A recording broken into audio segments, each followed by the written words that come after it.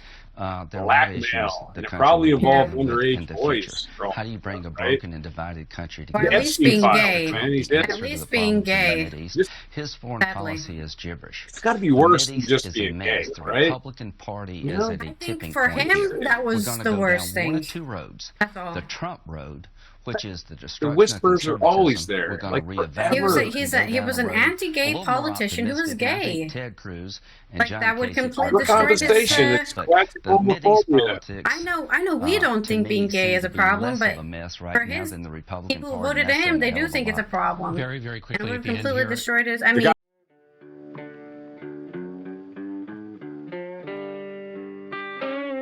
Be sure to hit the like, subscribe, and notify buttons, and follow our other channels, Toxic Alley, History of Gravy, and Scratchy Old Records.